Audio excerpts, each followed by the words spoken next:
Berjumpa lagi bersama Bunda Siska di sini. Hari ini kita akan belajar bersama lagi.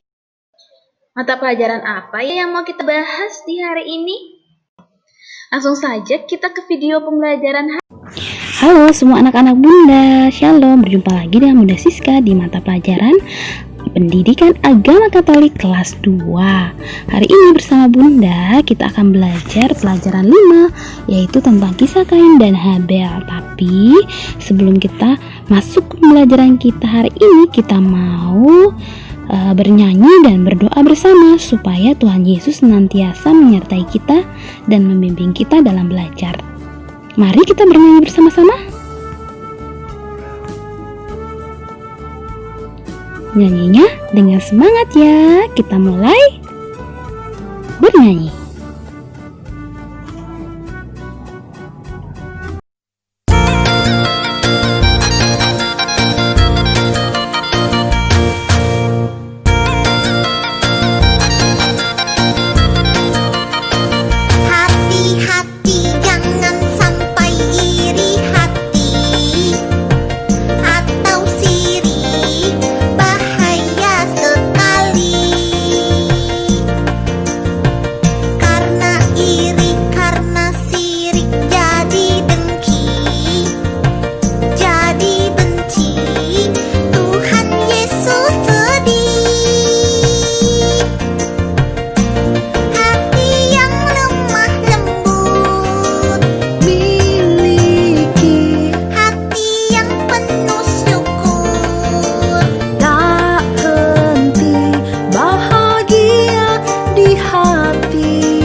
Tadi kita sudah bernyanyi bersama-sama. Harapan Bunda, anak-anak Bunda tambah semangat lagi untuk belajar hari ini. Jadi, kita lanjutkan dengan berdoa untuk memulai pelajaran kita ya. Mari kita bersatu dalam doa. Dalam nama Bapa dan Putra dan Roh Kudus, amin. Tuhan Yesus yang baik, Engkau selalu baik kepada kami. Berkatilah dan ajarilah kami agar dapat menjauhkan diri dari sikap iri hati. Dalam nama Bapa dan Putra dan Roh Kudus, amin. Sebelumnya Bunda sudah menjelaskan judul pembelajaran kita kali ini, yaitu tentang Kain dan Habel. Pernahkah kalian mendengar kisah Kain dan Habel? Kisah ini berhubungan dengan lagu yang barusan kita nyanyikan bersama. Jika kalian belum pernah dengar kisah tersebut, mari kita saksikan bersama-sama ya ceritanya.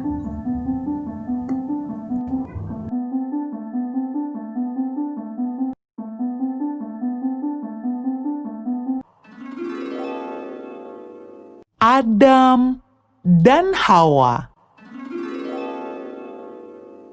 Kemudian mengandunglah perempuan itu, lalu melahirkan Kain. Maka kata perempuan itu, "Aku telah mendapat seorang anak laki-laki dengan pertolongan Tuhan." Selanjutnya dilahirkannyalah Habel, adik Kain.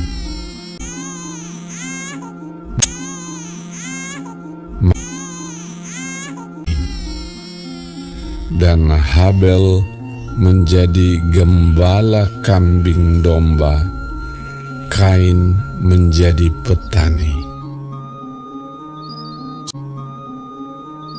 Setelah beberapa waktu lamanya, maka Kain mempersembahkan sebagian dari hasil tanah itu kepada Tuhan sebagai korban persembahan.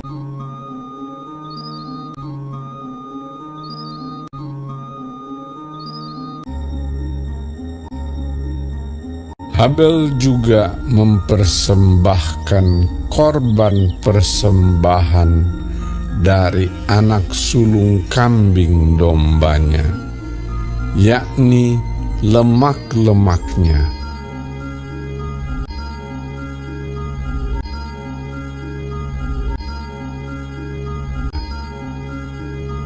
Maka Tuhan mengindahkan Habel dan korban persembahannya itu. Tetapi Kain dan korban persembahannya tidak diindahkannya. Lalu hati Kain menjadi sangat panas dan mukanya muram. Firman Tuhan kepada Kain, "Mengapa hatimu panas dan mukamu muram?" Ketika mereka ada di padang, tiba-tiba Kain memukul Habel.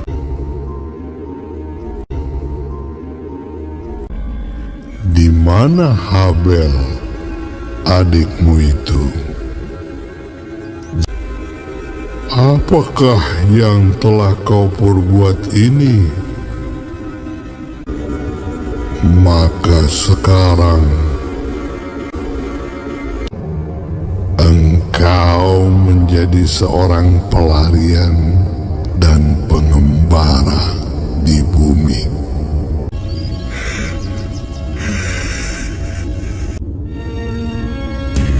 Lalu Kain pergi dari hadapan Tuhan, dan ia menetap di tanah. Nah, kalian sudah menyaksikan kisah Kain dan Habel. Dari kisah tersebut kita harus banyak belajar nih. Belajarnya terhadap sifatnya Kain atau Habel ya. Yang pastinya kita harus belajar dari sikap Habel dan harus menjauhi sikap yang timbul di hatinya siapa ya? Di hatinya Kain. Tuhan senang menerima persembahan Habel. Karena apa? Karena ia memberi yang terbaik untuk Tuhan. Tuhan menolak persembahan Kain karena ia memberi dengan hati yang tidak ikhlas. Hendaknya kita meniru sikap Habel yang memberi persembahan kepada Tuhan dengan hati yang ikhlas. Bila kita memberi kepada Tuhan atau kepada sesama, berilah dengan hati yang ikhlas. Tuhan menghendaki kita berbuat baik kepada semua orang. Jangan ada iri hati dalam hidup ini. Iri hati akan membawa bencana bagi diri orang lain maupun diri kita sendiri. Jadi anak-anak bunda harus hilangkan ya sikap atau harus dihindari sifat atau sikap iri hati ini. Selain kisah Kain dan Habel, bunda juga punya kisah lain dalam kehidupan kita sehari-hari. Kita seringkali iri hati terhadap teman-teman kita maupun saudara kita. Mari kita dengarkan bersama-sama kisah tentang Lina dan Lini. Ada seorang ibu bernama Bu Lilis. Dia mempunyai 2 anak kembar bernama Lina dan Lini. Lina dan Lini memiliki wajah yang cantik, namun sifat mereka sangat berbeda. Lini sering tersenyum, sedangkan Lina suka cemberut dan kasar. Lina selalu iri kepada kakaknya karena orang lebih menyukai kakaknya itu. Orang-orang di sekitar Lina dan Lini pun selalu memuji Lini. Tetangganya juga sangat suka dan sayang terhadap Lini karena selain cantik, Lini juga memiliki sikap yang baik hati. Lalu suatu hari Bu Lilis membelikan bando yang cantik untuk Lini. Bando itu sebenarnya juga mau dibelikan untuk Lina, tetapi Lina berambut pendek sehingga tidak cocok memakai bando itu. Karena hal tersebut, kebencian Lina terhadap Lini semakin bertambah. Keesokan harinya, Lina menjalankan rencana. Dia akan membuat kakaknya tersebut malu dengan cara memberitahu kepada semua orang rahasia terbesar kakaknya, yaitu bahwa kakaknya jarang mandi karena takut air dingin. Karena hal tersebut, semua orang pun merasa jijik terhadap Lini. Lama-kelamaan berita itu semakin menyebar, dan ketika Lini lewat, semua orang memandangnya dengan tatapan jijik sehingga membuat Lini heran. Lina pun sangat senang melihat hal ini. Dia berpikir bahwa pasti sekarang semua orang akan memujinya, tapi perkiraannya salah. Malahan, ibu-ibu di sekitarnya atau tetangganya malah mengejek Lina karena dia mempunyai kakak yang jorok atau malas mandi. Hal tersebut membuat Lina menyesal karena telah membongkar rahasia keluarganya. Dia berjanji tidak akan melakukan ini dan tidak akan iri hati lagi terhadap kakaknya Lini. Sikap iri hati tersebut yang dialami oleh Lina menimbulkan kebencian. Dari kebencian tersebut dapat menimbulkan pertengkaran, perkelahian, dan ini sering terjadi dalam masyarakat kita. Dalam cerita Lina dan Lini juga ditunjukkan bahwa sikap iri hati tidak baik dan dapat merugikan diri sendiri dan juga orang lain. Iri hati adalah sikap yang tidak disukai Allah. Iri hati juga membawa akibat, salah satunya dimarahi orang tua di rumah atau guru di sekolah. Lalu, selain akibat dimarahi orang tua dan juga guru, apa saja ya akibat lain dari sikap iri hati? Bunda punya pohon dari akibat iri hati tersebut. Yang pertama, orang yang iri hati, ia akan tidak bahagia. Tidak bahagia berarti kurang tersenyum, tidak terlalu menikmati hidup, lalu mudah marah, tidak disenangi orang, tidak ada teman, tidak mempunyai sahabat, orang-orang pada menjauhi. Sikapnya menjadi sombong, hidupnya karena tidak bahagia malah hidupnya menjadi tidak tenang, jadi kurang bersyukur, dan juga yang terakhir adalah egois. Jadi ternyata banyak ya akibat dari sikap iri hati tersebut. Nah, dari yang semua kita bahas hari ini, itulah materi untuk pembelajaran kita hari ini. Semoga pembelajaran kita kali ini bermanfaat dan membuat kita ingat bahwa sikap iri hati itu dapat merugikan diri kita sendiri maupun orang lain. Jadi tidak boleh ya ada iri hati dalam diri anak-anak Bunda. Sekarang kita mau tutup pembelajaran kita kali ini dengan berdoa bersama. Mari kita bersatu dalam doa. Dalam nama Bapa dan Putra dan Roh Kudus, amin. Tuhan Yesus yang baik, terima kasih untuk pemberian-Mu selama ini kepada kami. Berilah kami hati yang ikhlas saat memberi persembahan kepadamu. Dalam nama Bapa dan Putra dan Roh Kudus. Amin. Sekian dulu ya untuk pembelajaran kita hari ini. Terima kasih sudah belajar bersama Bunda. Sampai jumpa lagi pada pertemuan selanjutnya. Shalom.